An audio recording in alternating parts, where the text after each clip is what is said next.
Unit 17, pages 252 to 259. This is going to focus on buffer calculations. So first of all, buffer solutions are created to resist changes in pH. Buffers consist of a weak acid, so you have your weak acid, and a large excess concentration of the conjugate base anion from a salt that provides that anion, such as this. So this relates back to our common ion effect, where you have your weak acid, anion, and the anion from a salt that they have in common. Buffer solutions resist changes to pH when acids or bases are added to the buffer mixture. A buffer could also be made by mixing a weak base and a salt containing the conjugate acid. Human blood is an example where a careful pH buffering of the mixture is necessary to control the biological function that occur in blood. How buffers work, and on page 253 you have view number 1, a non-buffered solution. A weak acid starts at equilibrium, hydrogen from a strong acid is added, and the mixture is no longer at equilibrium, and Le Chatelier's principle says the reaction will shift back towards reactant. So we can see that here you have your weak acid, and then we're going to add a strong acid which increases or adds more hydrogen ions. And of course this is going to cause the shift to go back towards the reactants. But there is not enough A negative to remove all of the added acid, so the added hydrogen remains and the pH becomes more acidic. So we have to have the added acid react with the conjugate base in order to reform the original weak acid. And so since we don't have enough of this anion to do that, then we're going to end up with some leftovers of this, and that's going to cause the pH to drop. So if we look at view number 2, this is a buffered solution.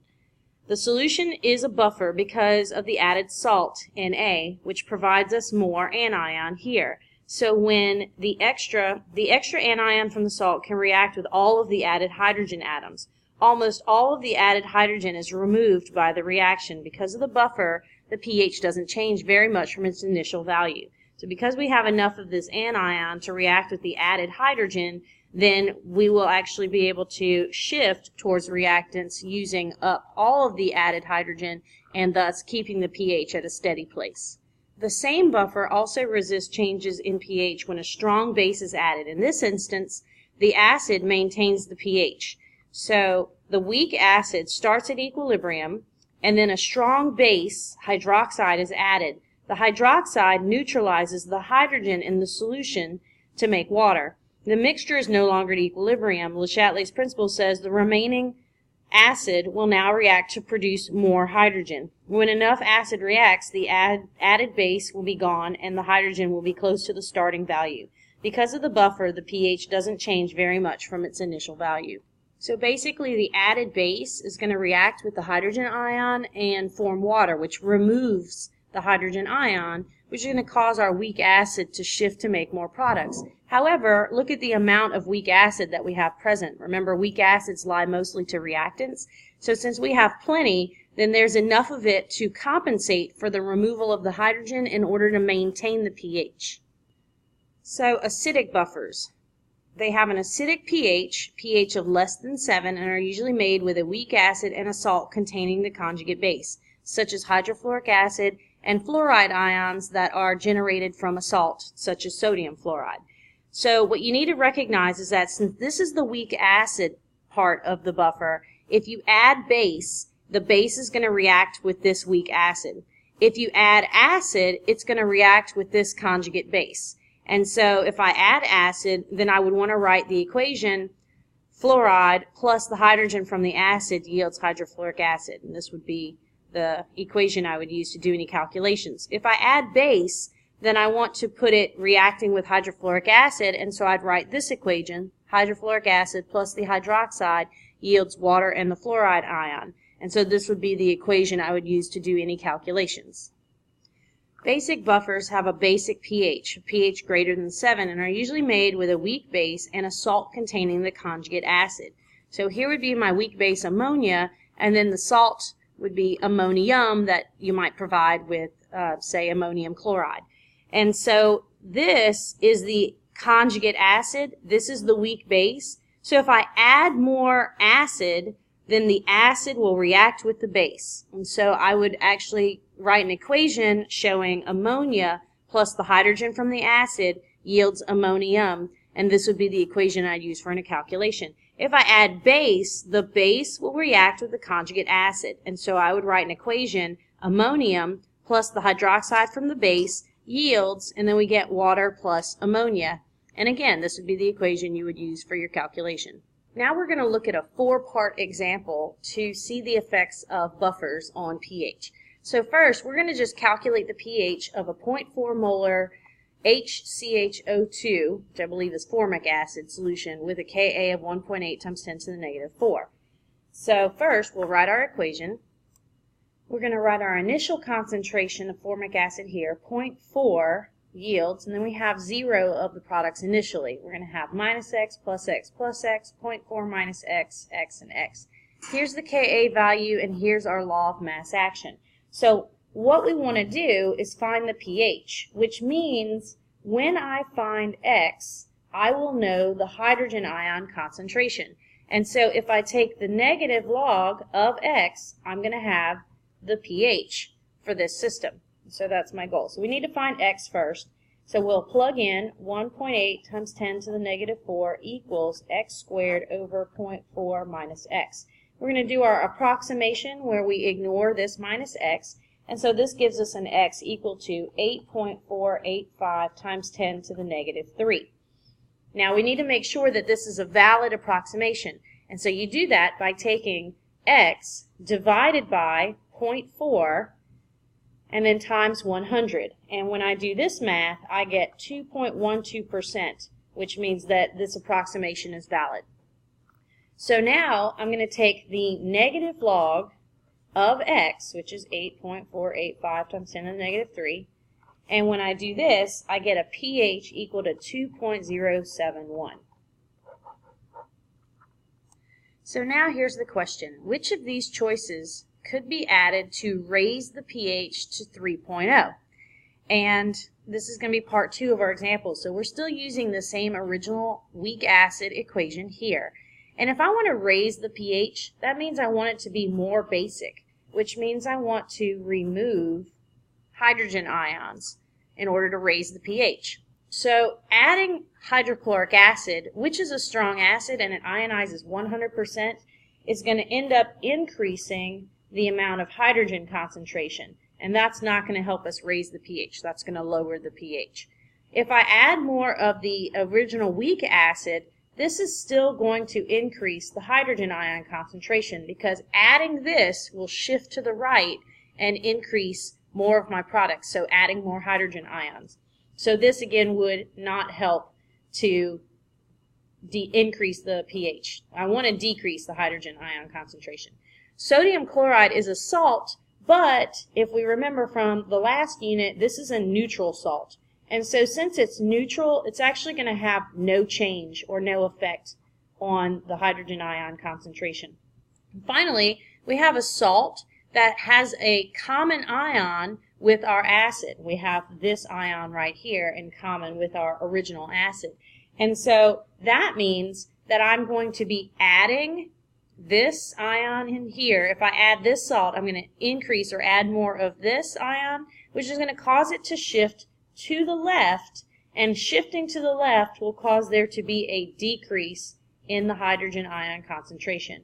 And so this would be the one that would help me raise the pH up higher. So it's just kind of solidifying with Le Chatelier's principle how adding a salt with a common ion is going to help shift away from and causing a decrease of the hydrogen ion concentration, which thus would cause you to have an increase in the pH. So now part 3, we're going to look at a buffer prepared with 0.25 molar of the weak acid plus 0.15 molar of a salt that contains the conjugate base ion.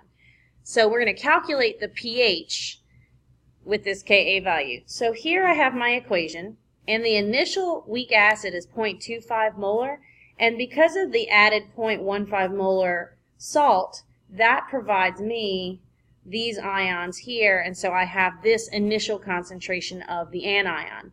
So now, and then we have 0 hydrogen.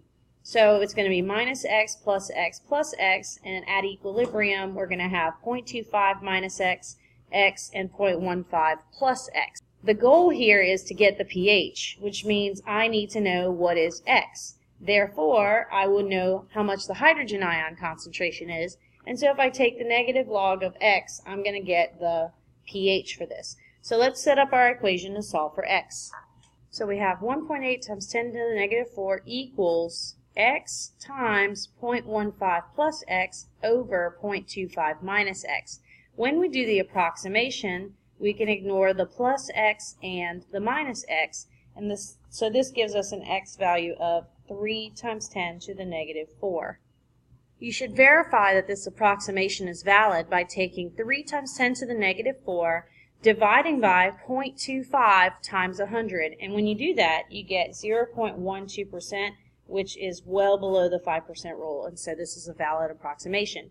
So in order to know the pH, I need to take the negative log of 3 times 10 to the negative 4, and that's going to give me 3.523 as my pH with the buffer present. So remember that the original pH was 2.071 without the buffer, and so to increase the pH, I had to add the buffer, and so now that brought me up to 3.523.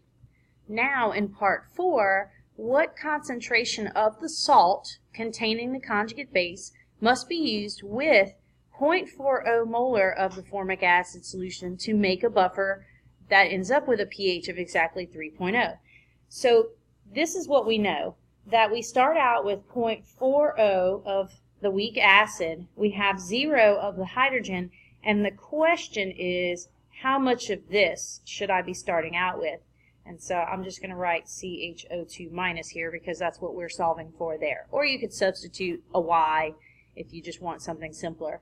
So we have minus X plus X plus X. And so at equilibrium we have 0.40 minus X, X, and then CHO2 minus concentration plus X here.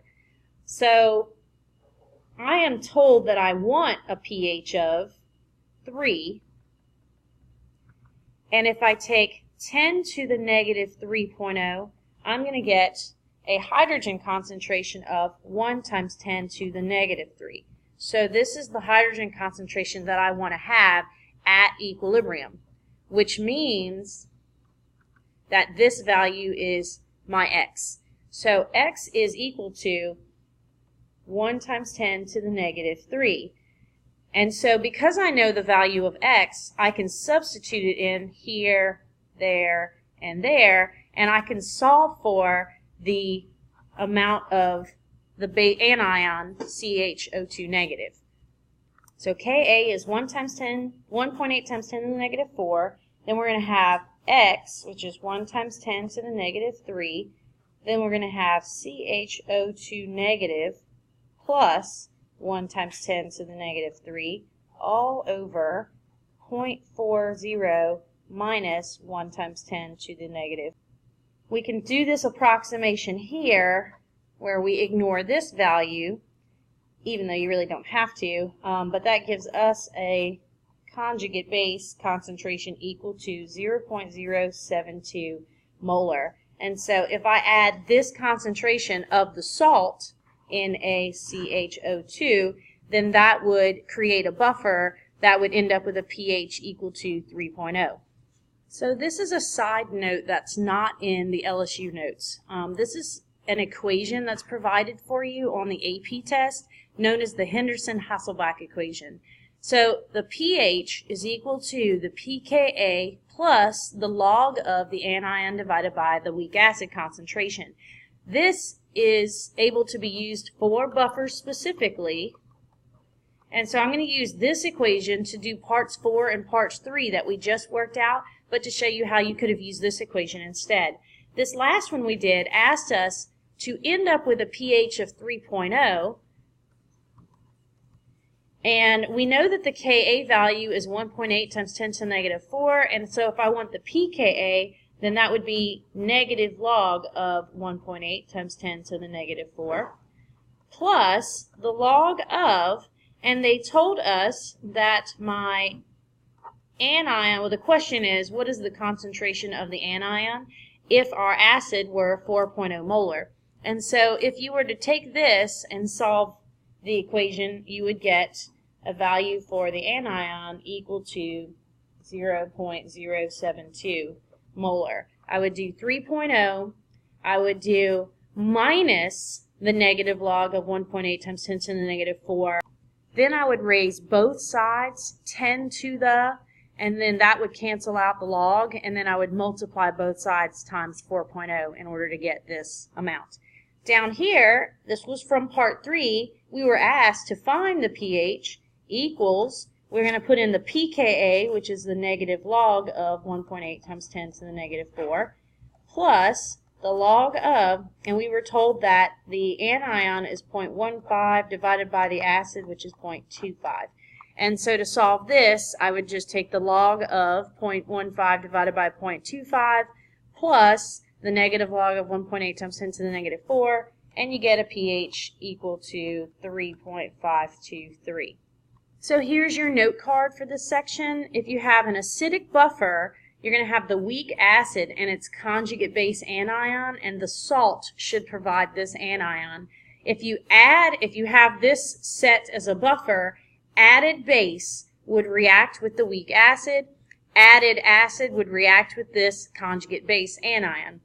If you have a basic buffer, and the B stands for base, then you would have a weak base combined with a conjugate acid that you have paired with a salt, so for example sodium and then the conjugate acid.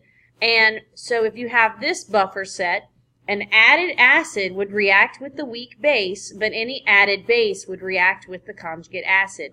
And then we have the Henderson-Hasselbalch equation, which is pH equals pKa plus the log of the anion divided by the weak acid. Again, this is provided for you on the AP test.